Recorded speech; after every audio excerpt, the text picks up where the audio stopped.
Welcome to My Spoonie Sisters, featuring stories from special guests dedicated to empowering those with chronic illness. Our goal? To connect people and provide the support and tools they need to live a better life. For those with chronic illness, our energy levels just fade faster. We must be more purposeful with the spoons allotted to us. So grab your coffee or tea, sister, and tune in as My Spoonie Sisters share stories of living with chronic illness.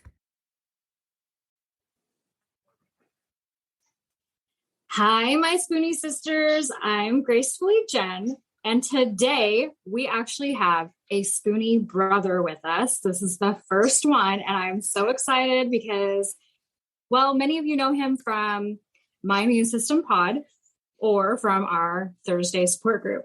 So, hi, how are you doing, Ray? Hey, how's it going? Good. So excited you as our first guy on here. Yeah, I'm glad to be on. I like talking, so. Well, why don't you tell us a little bit about yourself?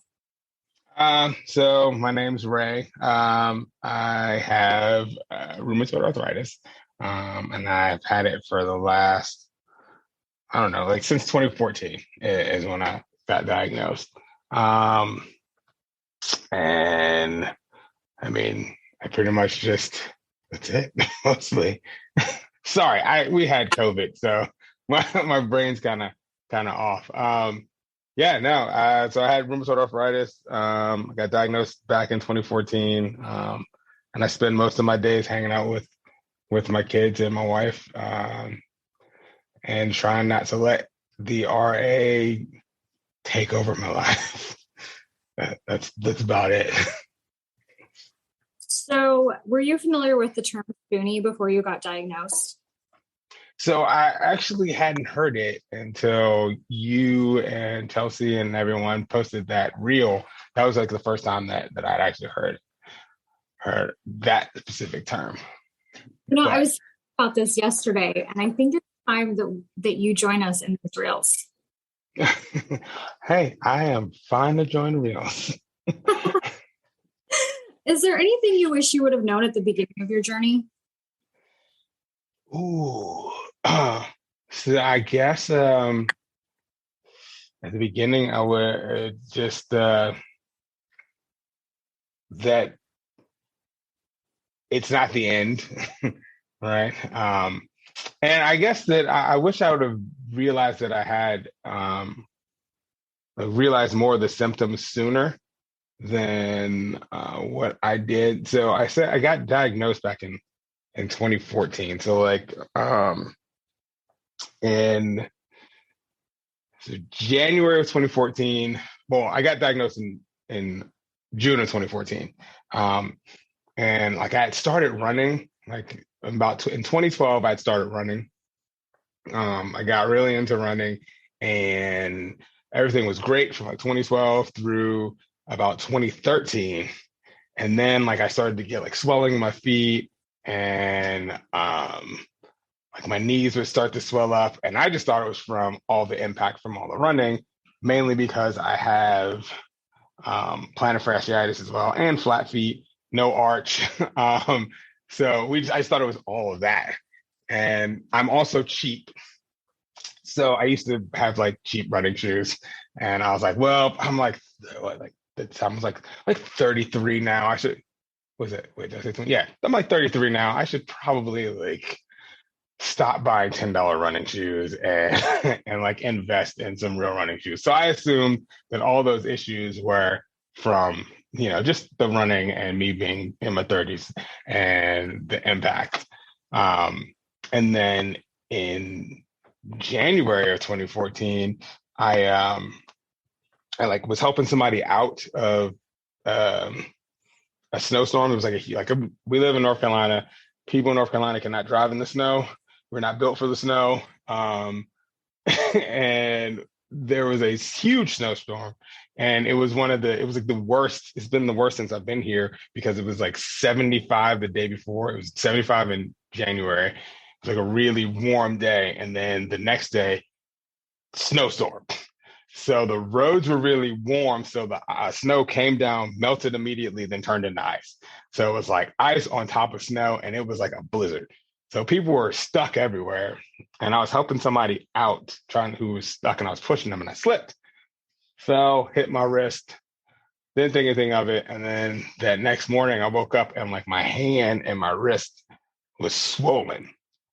And I thought it was from the fall, but I later realized that was kind of like some of the beginnings of the RA, because it was like it wasn't just like my wrist; it was like my whole hand and my fingers had swollen up, and I couldn't use them. I had no grip strength in anything, um, and then it went away after like a day, which I thought was weird because I figured if I fell and that was swollen from a sprain or something, it should take longer. But I didn't think anything of it. And then over the next couple of weeks, it just kept coming back. And then I started going to the doctors in April of 14.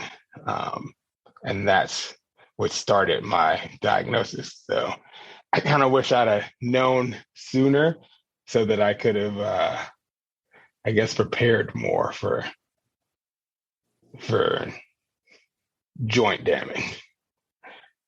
I hear you.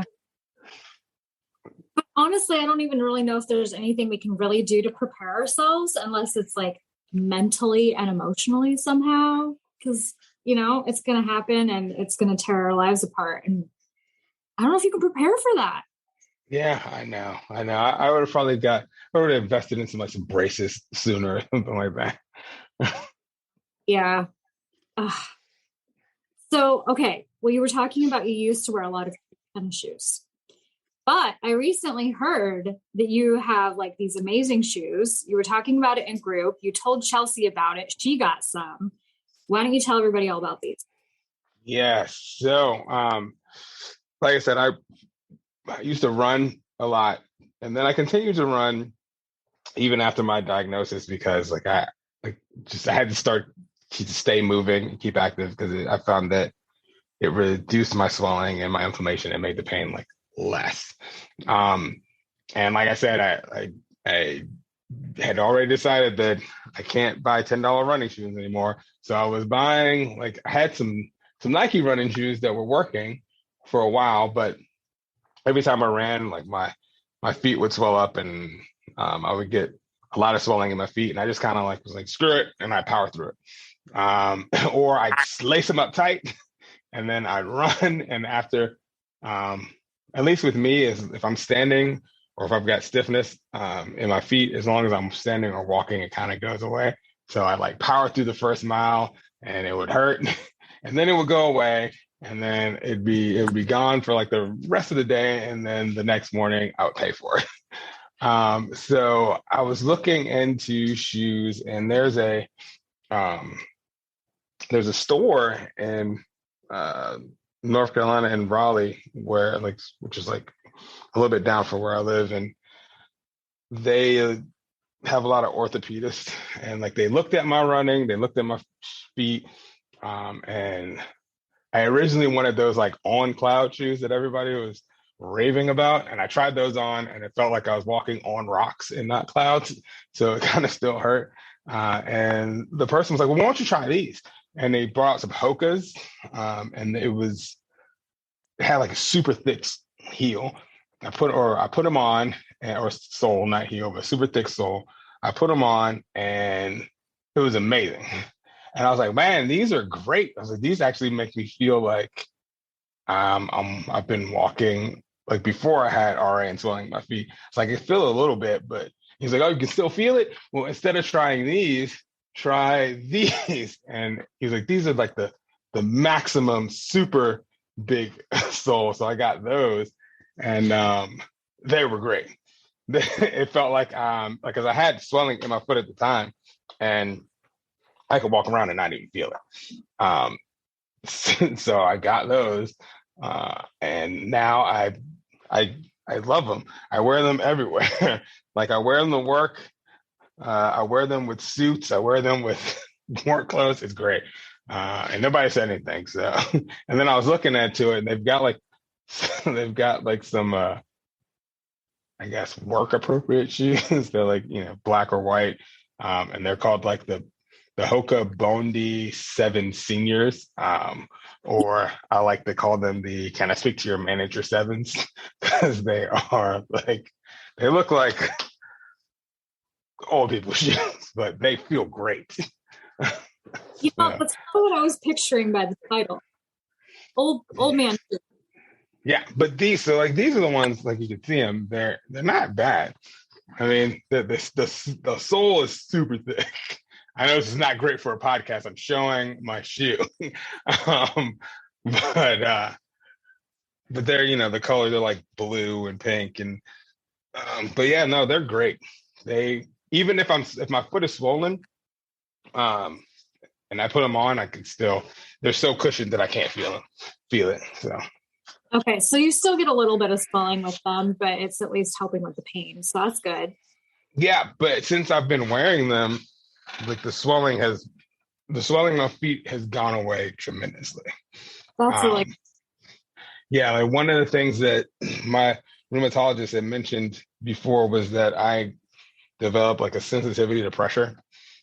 So if I had, like, if I would carry in groceries, I grew up just not trying to take multiple trips. So, you carry all the groceries in on like one arm or two arms. And if I would do that, a little bit later, like wherever the most of the pressure was, like my arm or forearm would swell up. Yeah, I would get like a nice big inflammation bump, like my skin would swell up. It would hurt because it'd be pushing the skin out. And I talked to my doctor about it. He was like, yeah, I think you've got like a sensitivity to pressure. And I was talking to my rheumatologist recently about it after I got these shoes, and he's thinking that maybe because of the pressure of standing, it was sending like inflammation to my feet.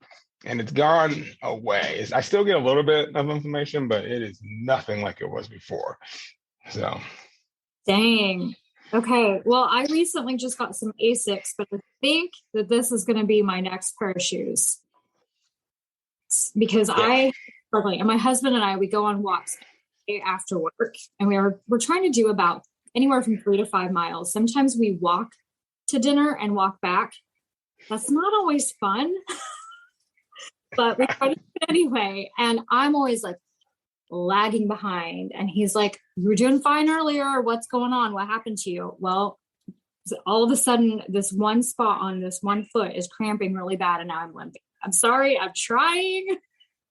Yeah. And I mean, you could do perfectly fine for the first 2 miles, and then all of a sudden it's horrible. Oh, yeah. So I haven't tried to do 4 or 5 miles. I usually try to limit myself to about 3 to 4, just because I know anytime after that, like, I will get swelling. But with these shoes, it might work. But I would say, like, if you look up Hokas and see where they sell them, wherever you're at, and go try them on, just to make sure, because they're kind of pricey, but they're worth it. But also know this, like, so when I tried these on, I was in the store, I was like, these are amazing. These are like the best shoes ever. And then I got mine and I was like, ugh, these are good, but they're not as good as they were in the store. But after wearing them for a week, it softened up in there. They know my feet, and I'm like, these are amazing again. So.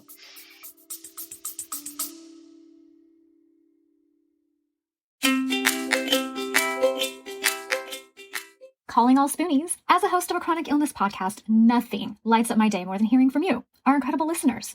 Whether it's a topic close to your heart that you want us to uncover, or you are keen to show your own journey as a guest on our show, your voice matters. Living with chronic illness can often feel isolating, but through the power of podcasting, we can come together as a community to uplift, educate, and inspire one another. Your stories, insights, and questions drive the conversations we have and the topics we explore. So if there's something on your mind, a story that you are just itching to share, or a guest you'd love to hear from, don't hesitate to reach out. Your voice is not only welcomed here, but celebrated. Let's continue to amplify the voices of those living with chronic illnesses and create a space where everyone feels heard, supported, and empowered. Together, we are stronger.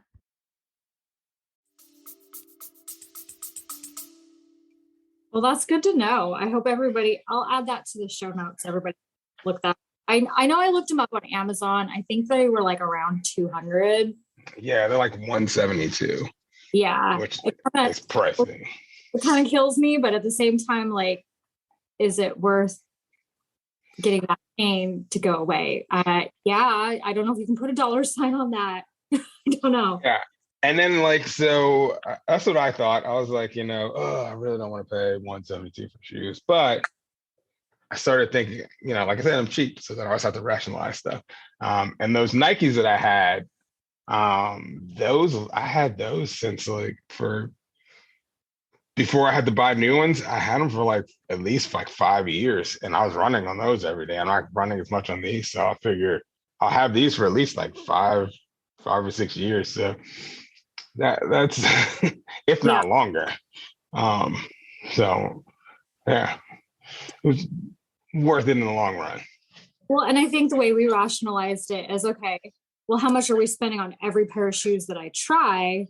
And then they sit in the closet because they hurt. And so you add it together. And if that's the price of one pair of good shoes you don't need to replace, then there you go. Yeah. It's worth it. So, okay, we can talk about shoes all day. Do you have a self-care list? And if so, what does it look like? Self-care. Yeah. So for me, I don't know if you can tell, but I'm like a super positive person. So I try to do anything that I can to stay positive. So every morning and like weekends and all that stuff, like I always have coffee like every day. Because it's like a warm hug on the inside for me. So I drink coffee like all through the day. And make sure I drink coffee. And then I try to like do things with my family a lot just to keep active and motivated. I think like my son, he and I will like read comics we'll read a comic just about every night. And I do work out. I try to work out at least like twice a week. Because it just helps keep me motivated. Yeah, that's pretty much it. That's my self-care, is hanging out with my family, drinking lots of coffee, and then doing little bits of workouts. And then also when I can make it, talking to you guys, because it's great to be able to talk to people who understand. Absolutely. That's like one of the. Well, what were you saying? We're just talking over each other. I was gonna say that was just my biggest thing, is like being able to talk to people that are going through the same thing or something similar and understand it helps a lot. So. It absolutely does. And, I've had people ask, well, you've had RA for so long, what do you feel like you need a support group for? And I'm like, well, sometimes it's just nice to talk to people that understand what we're going through. But also, I kind of feel like it's my duty to be there for others the way that I needed when I first became ill. Yes, definitely. Yeah. And that's kind of why my wife's always like, she's like, why do you post things on the internet so much? And I'm like, So nobody cares. I was like, I don't care. Somebody cares. At least one person cares. And I was like, as long as I could motivate like one person, or like give some sort of help to one person who's like, oh, I'm really going through this, but if he can do it, that means I can do it. So like at least they'll know that it gets better, or it is possible, or things are possible. So she sounds just like my husband. Oh yeah, because she, I would because before I would start off as like I post a workout video, and she was like, nobody cares that you're working out all the time. And then like I was sitting there, I'd show her, I'd be like, hey, look at this. And it'd be like somebody being like, oh, thanks. Seeing you work out is really motivating. I was like, I'm motivated somebody. She's like, and then, or like I used to, because like I cook as well. And like I would post like pictures of my food or like cooking. And she was like, why are you posting? I was like, somebody wants to see it. Because somebody wants to know how to make eggs this way. Or somebody wants this meatloaf recipe. So you just never know. And I had my first reel go viral Thanksgiving, and I shoved it down my husband's throat so bad, constantly. And I was like, guess how many I have now? I'm up to 50,000 now. An hour later, guess how many I'm at now? I'm up to 55,000 now. And I just kept doing that. And I did that for like 2 weeks. It probably drove him completely insane. And I'm sure he thinks I'm crazy sometimes, but it's kind of fun to be like, well, see, I told you. Yeah. So how has your RA affected your wife and your kids? So not that much. It affects me more than my kids. So I got diagnosed. My son was born, and so I've got a 7-year-old and a 4-year-old. And my son was born in 2014. He was born August of 2014, and I got diagnosed in June of 2014. So he's like, I've had it since him, and I've been on meds for the most part ever since he's been able to, I guess, be aware of things. And as far as my wife, like, I mean, she's super supportive of my RA. Sometimes she's like, "Are you in pain today?" And I'm like, "I'm in pain." She's like, "I know you're in pain every day." But I think the only thing, like, it hasn't affected us all that much, because I got diagnosed when he was young, and I've been able to kind of get on my regimen to figure things out. So I've had, 7 years to figure things out to how I can do things with him and my daughter and all that. So, and like the worst time was when we were trying to have our second child. It took like forever, and my rheumatologist at the time, she was like, we don't know how methotrexate affects men. There's not that much, research on it, but so we want you to kind of go off of it while you're trying. And you wanted to be off had to be off for she was like, be off for 3 months before you start trying, and then be off until then. And it took us like I think like 2 years to have our second child, or a year and almost 2 years. And so I was off of it for like that whole time. And then because we had like a bunch of miscarriages and all that stuff, like I was like, well, I'm not going back on until until she's born. So I was off of it for a while. And that time sucked. Yeah. Like they put me on hydrochloroquine, and like it just didn't work for me. So I was doing like Humira and the hydrochloroquine, and like that, it just didn't work. And the Humira had stopped working. It would like work for a week and then stop working. So then my rheumatologist told me to do like a double dose of Humira. She was like, just do it every week instead of every 2 weeks. And that worked for like 2 months. And then it gave me medicine-induced lupus. And then there was a point where like I couldn't, like I would lay down to stretch, and then I was like I couldn't get back up because like my joints, my knees were swollen, my wrists were swollen, and like my elbows were swollen. So like I would have to like do this somersault baby roll to try to like get up and get myself onto a couch, and then like take a deep breath and then like power up just to be able to walk at times. And like I would have to like shuffle down the stairs. At that point we had like the car seat, like I couldn't use the car. I couldn't like lift the car seat. So I had to do the like arm lifting thing. So that was like the worst time that I had it, but it didn't affect the family all that much because, like my wife was preoccupied because we were dealing with all of the Absolutely. the stress of the miscarriages and trying to have the second child. So it my stuff didn't affect her. And then my son was just not old enough. So, and then, but I mean, my team, my rheumatologist was great. And she gave me prednisone for like as needed. And like if it like got really, really bad, like I still have prednisone as needed, which I usually don't take it. But like if it got like to the point where it's like, oh, I can't like walk, I can pop one and be not swollen for like 8 to 12 hours or something like that. So, but like I said, I've got a routine now and I've got a meds that work.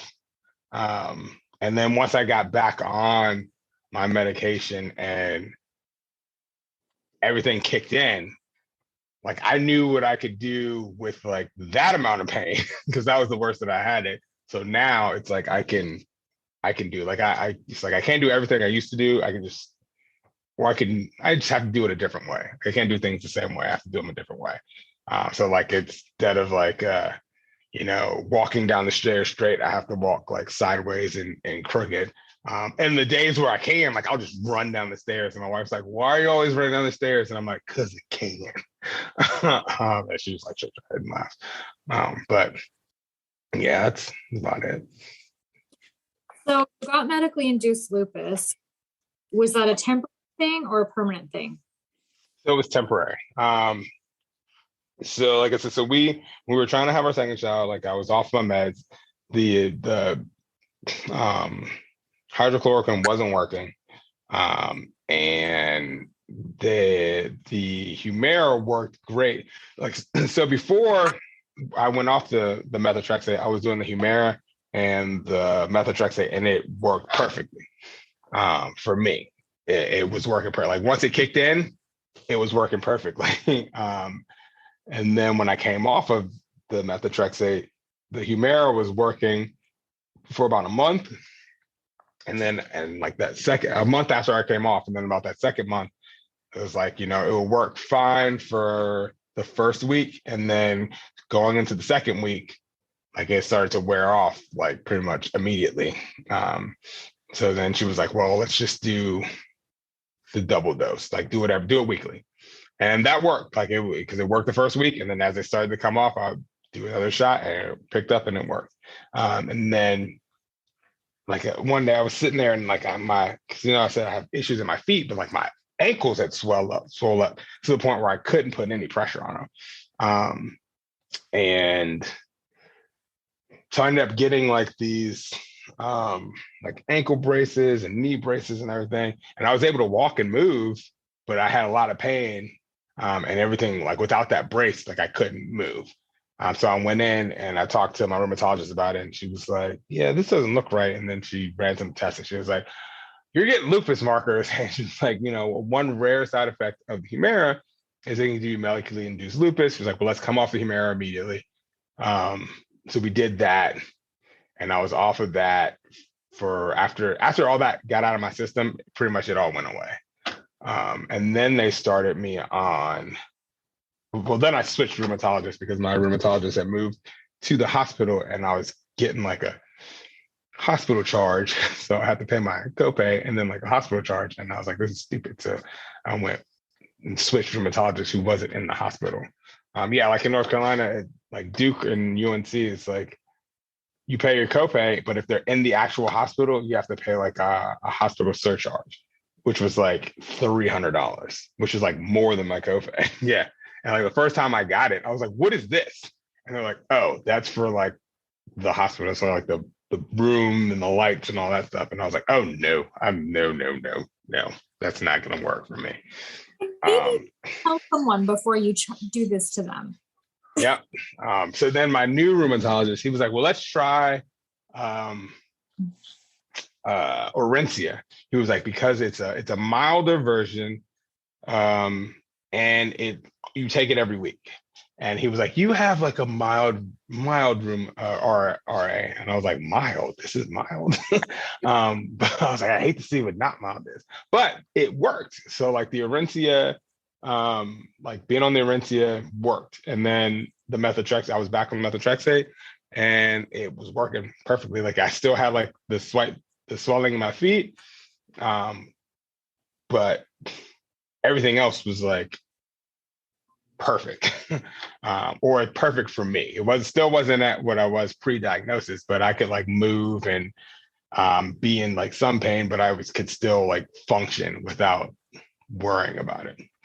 and I could play with my kids and like go to the park and like run and do all this other stuff. And like my son wanted a skateboard for Christmas that year. I got him a skateboard, and I was like, well, if he's gonna get a skateboard, I'm gonna get a skateboard. And I got a skateboard, and I was able to like actually use it without like my feet swelling. It was great.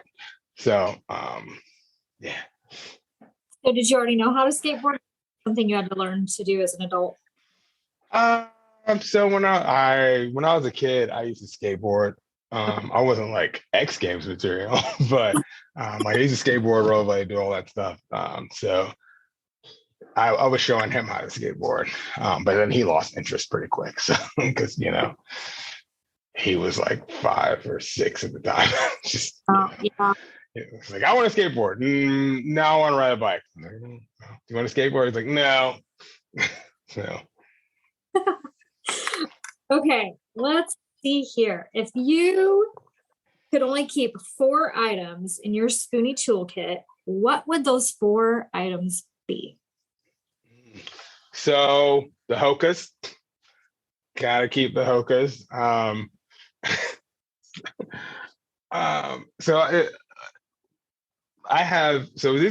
That's easy to answer.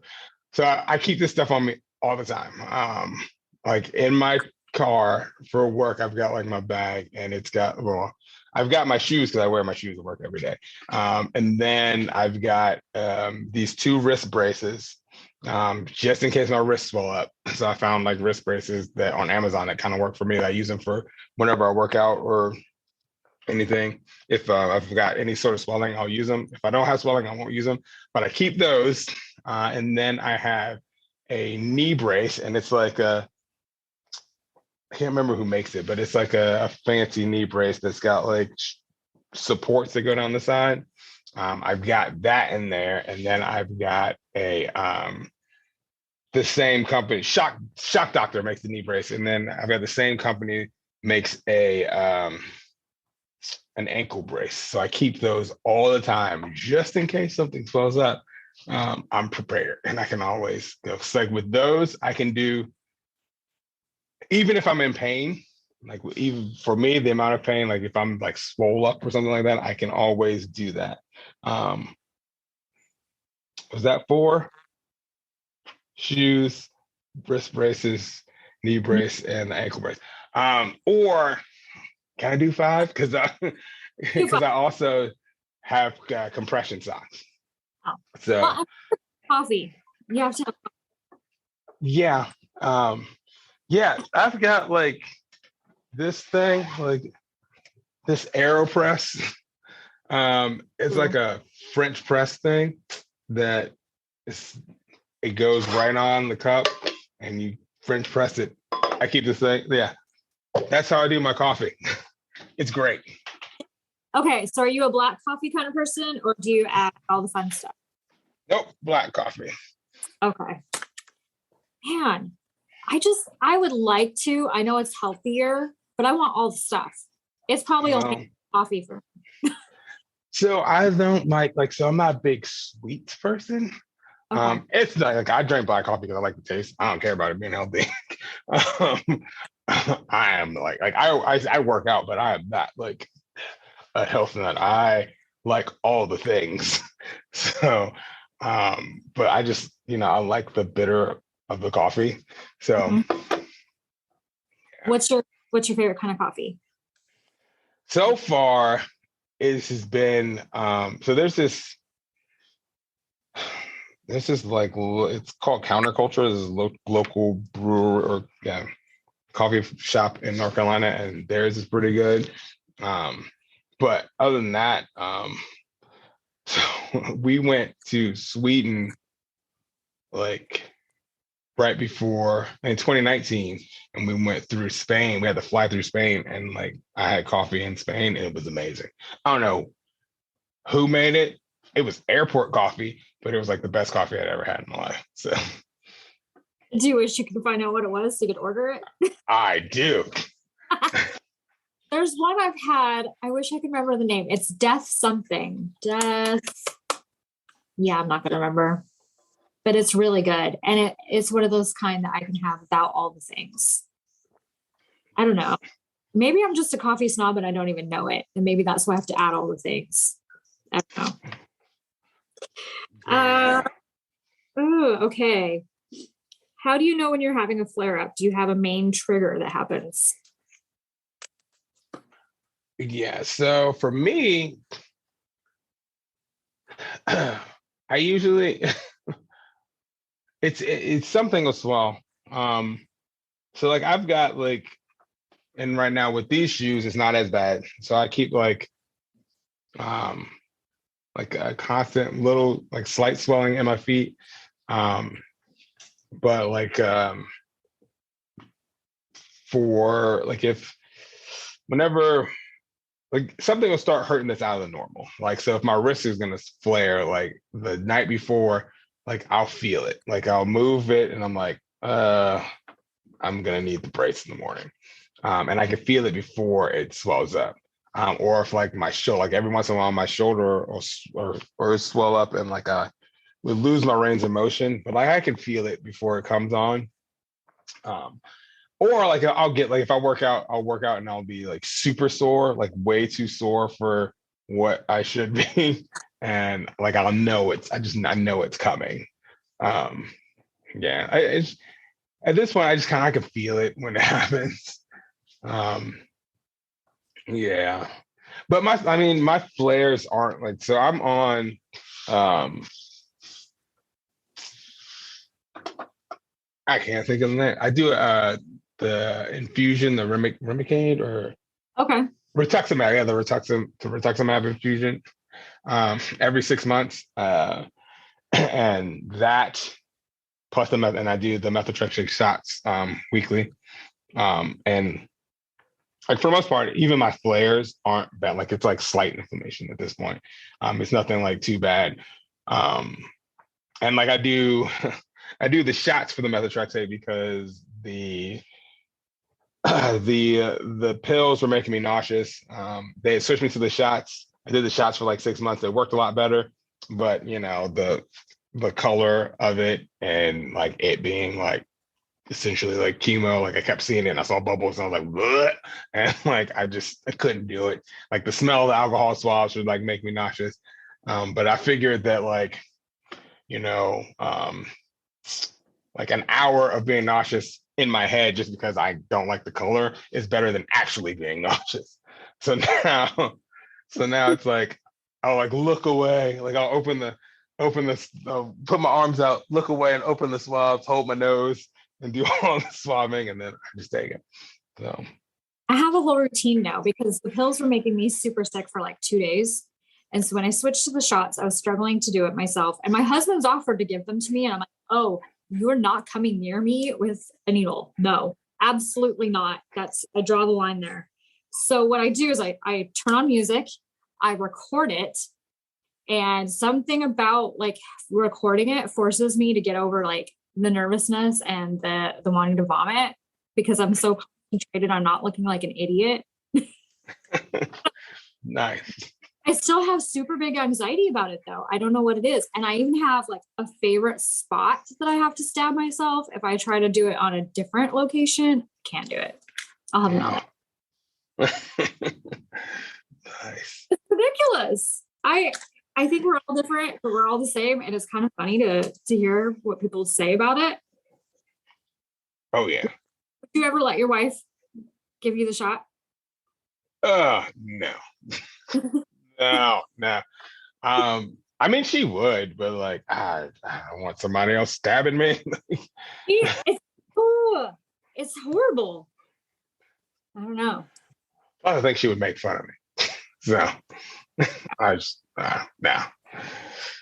I see people that let their boyfriends or their girlfriends give them their shots, and I'm just like, wow, more power to you. I don't know how you do this, but no. Yeah. Plus, I mean, when like I do mine on like Sunday nights, and like, what if we're like gone or she's out of town or like something like that? Then I got to do it myself anyway. So I just do. I just hold my breath, turn my head, and do it. Like once I get everything in or done, like I have no problem sticking myself for like doing all that. It's just the smell of the alcohol swab that just. That's the worst part right there. Yeah. Oh. So would you rather have gotten diagnosed 5 years earlier than you did or 5 years later if you had a choice? Ooh. I mean, could I say neither? Like, so neither. Like I would, yeah, like I got diagnosed at the right time for me. So so it was 2014. So I was about to turn 34. So 5 years. Yeah, like I'd have been in my 20s, like my late 20s. I don't know how I dealt with that. Plus, like in my late 20s, like I was like one of those people was like, I don't need insurance. So there was that. Like I had a career at that time, but like I still was like, I'm invincible. Um, so yeah, that would have just sent my life in a whole nother direction. And then like when I was 30, like I said, I started running like about 31 and all that. So I was smaller than I was when 5 years earlier. So yeah, no. Mm-mm. And then later, like I said, I got diagnosed right when the year my son was born. So I had to learn how to deal with that, like having a newborn and the no sleep. And like I said this in our meetings where people talk about the fatigue, and I was like, I don't think I got the fatigue. But then I realized that I did. I just didn't notice it because I was already dealing with like my wife and I trying to figure out trying to sleep with the newborn and all sorts of stuff. So that part didn't affect me. There's a lot of stuff that didn't affect me that affects people when they get diagnosed with this because I was preoccupied and I had to get through it. So I got diagnosed at the perfect time. Um, yeah, I think because later I've been used to like sleeping and used to being able to do stuff with my kids, and then like have to try to figure that out. And like so like now both like my son's in soccer and basketball, and he does like hip hop dance, and my daughter like does dance and soccer, so I can like do stuff with them because I've learned how to do it. And I'd rather not be. So I would be getting diagnosed about now and like not having to figure that out with active kids. And yeah, so I got diagnosed at the perfect time. I agree. I think so. All right. Yeah. If I asked you to nominate a fellow Spoonie for a warrior highlight, who would you nominate and why? So I'll probably say like gosh. So I know her Instagram handle. It's like RA Warrior Fitness, something like that. okay. Ashley? Yes. Yes. Like so her and like Danny, like I look at them and I'm like days where I'm like, oh, I can't, I need to work out, I need to move, and I can't. And I see like Danny with like a cast and she's like climbing a mountain, and then like actually like doing squats and deadlifts. I'm like, oh, I can do it then, you know. So I was like, if they can get up and do it, I can do it. And I usually feel better afterwards. They are like powerhouses. Yeah. Even on their worst day, they are like the person that we all do, right? I mean, I don't know. I feel like even on their worst day, they're such an encouragement to all of us. And I admire them. I wish I could be that way. That's not me, but maybe someday. I know. It's like, and I've got like the two kids, and I tried like doing meal prepping and all that stuff, and I'm like, that is just not. And then I'll see like Ashley doing it. I was like, well, maybe I can do it. And I was like, well, maybe I can do it my way. So like maybe I'll just eat peanut butter and jelly every day. I don't know. But My husband takes crackers, ham, and cheese, and that's his meal prepping. nice. I steal my child's Uncrustables. So Those are the best. The grape ones, they're so good. have you dipped them in cinnamon and fried them and then dipped them in cinnamon sugar? No, but that sounds amazing. You should. It's amazing. That sounds wonderful. You know, they, for a brief time, they made ones that were supposed to taste like toast. Like maybe they grilled them or something. It didn't last very long. They were really good. And you could put them in the toaster. They were so good, but I don't know why they didn't keep them around. Yeah, no, I deep fried one and dipped it in cinnamon and sugar, and it was like the best thing ever. Oh, now I need to try it. I can't do the cheese ones. It weirds me out. Yeah, yeah. I just used the grape uncrustables. That's it. Yeah. If I want to make sure that my husband's not going to eat them, I buy the strawberry because we both like the grape. So if I want to make sure that I have some, I buy strawberry. And that's the only reason why. I'm such a jerk. But they have them at Costco. Do you guys have a Costco? Yeah. So we got a BJ's. So we get them from BJ's because BJ's is closer to Costco for Yeah. us. You have to get that giant box, keep it in the freezer because those things go quick. Okay. Okay. What would you tell your younger self about your current self? So I guess I would say like just be open, like share your story, be open with people. So like one of the things that I learned, and I hear a lot of people have issues with it, but like, so like I learned that for me, like I talk about it like all the time. I'm pretty like, and I know like not everybody can be as open as I am about it, but like I talk about like my diagnosis and all that, and then I would tell my younger self like just don't even mention like just call it like RA. Like I started calling it RA and not rheumatoid arthritis because if I'm like, oh yeah, I've got rheumatoid arthritis, and then you get somebody who's like, oh, I got arthritis, you know, my joints hurt, or my, you know, I got arthritis in my elbow and I'm fine, and like it's not the same. It's not the same. Like we're not the same. It's like, do you have to take like low dose chemo? No, okay, good for you. So what I started doing was like I was like, oh, you know, I've got RA, and what I noticed was, so if you have somebody in your family or you've been affected by RA, you know that it means rheumatoid arthritis and you know what it is. So from them, they're like, oh man, that sucks. It's like my aunt had that, or my grandma had that, or my dad had that, my mom had that. And then like they go through it. And I was like, you know, I started thinking about, I was like, it's just like with like MS, right? Like if you don't know what like MS is, it's just like, oh, MS, it's like, oh, what's that? And then they explain what MS is. They don't usually like say, you know, muscular sclerosis and then explain it. They just explain what it is.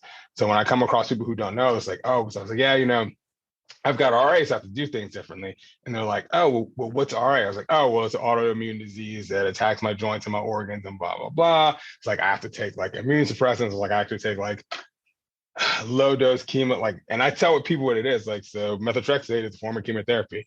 Like everybody knows what chemotherapy is, right? So if you say low dose chemo, like I was like, I inject myself with low dose chemo once a week.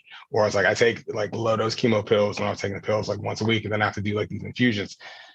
People were like, shit, or can I say shit? They're like, damn, listen, man, that's crazy. It's like, oh, I didn't know that. I didn't understand. I didn't know that. No, you were doing that. That's crazy. I'm sorry. It's like, oh, how are you feeling? So when I do that, instead of saying RA, because like saying rheumatoid arthritis, because they just focus on the arthritis, like people understand more. Plus, like, and like for me, like I noticed it because so there's somebody in our office that has it, and people look at her differently than they looked at me. They look at her better now because I'm so upfront about it. But a lot of people were like, so what's wrong with you? Like something's not right. Like when we were dealing with having our second child and I was off all my meds, it was like there was a lot of things I couldn't do. So like we'd be walking and I'd be like way far behind, and people were like, you all right? I was like, oh yeah, you know, my rheumatoid arthritis is, because at that point I was still saying it, and they're like, my rheumatoid arthritis is swelling up. It's like, but it's like regular arthritis, right? And I'm like, no, this is what it is. And they're like, oh, they're like, well, it must be bad because like you used to run the stadium stairs like every day, and now you can like hardly walk. I was like, yeah, that's it. Or it's like, you know, we had this fitness test that we used to have to do, and It's like all these things you have to do. You have to do them within 6 minutes. And it's not like it's super hard. It's people usually can't pace themselves. And like as part of it, there's like a push-up. There's like these 2 push-up sections. And like I used to be able to like roll off of one section and go straight into push-ups. And then like when I was off everything, like I missed the 6-minute mark by like 2 seconds. And they were like, why were you taking? So I was like, because I can't just roll and go into push-ups. Like I have to like position myself in a weird way so that my wrist, like I can support myself in my wrist. And they're like, oh, is that because of your RA? I was like, yes, because my wrists are implanted. And they were like, oh. And because of them knowing how I was and then seeing how it was affecting me, like they got it.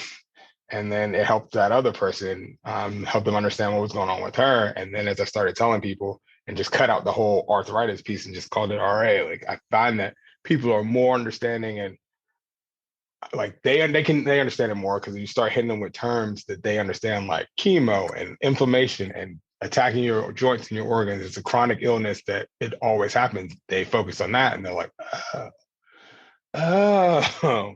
So I guess long story short, I would tell myself to never call it rheumatoid arthritis and just call it RA. Well, yeah, I absolutely agree with you because I feel like they take it a lot more seriously than you do. And who doesn't want to be taken more seriously when they're feeling like that? Yeah. So, okay, if you could make yourself a promise right now, what would your promise be?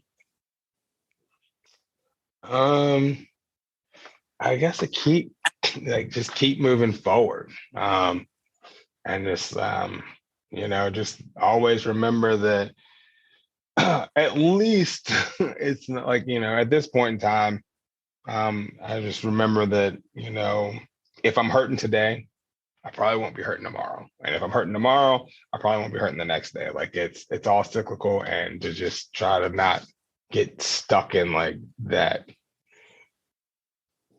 I'm hurt, thing. Because there's actually been times where like and I'm used to powering through it for so much. Like there was times where I was like, oh my gosh, this is pre the Hokas.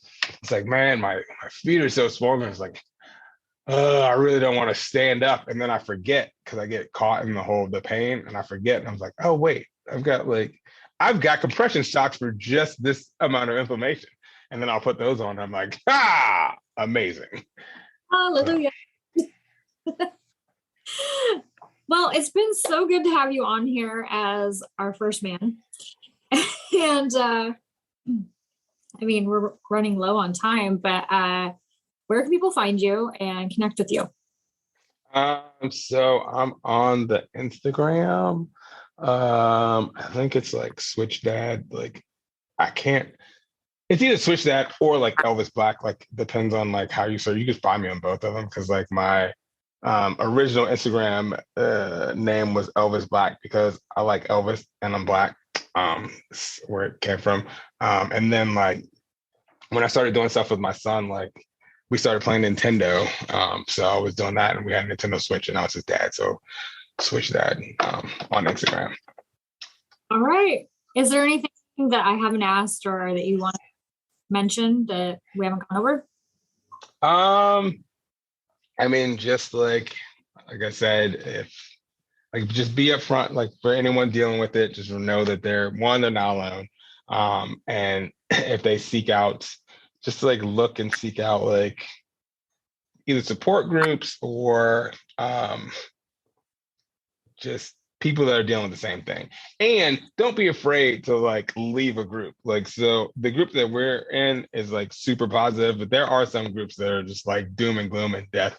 And like the first one that I actually joined, I was like, oh, I can't be in here. Everybody's talking about dying. And it's like they're all like 97 and on their last lick of life. I can't deal with that.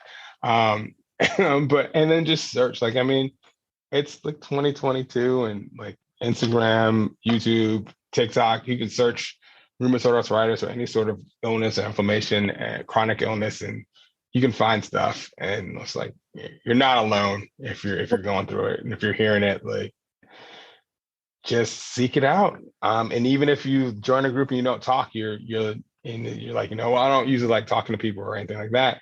Like, you're bound to pick up something from there. Like, somebody's doing something that could help you. You can try it and help you. So that's I it. absolutely agree. Absolutely. Well, thank you for joining us. And Spoonies, until next time, don't forget your spoon.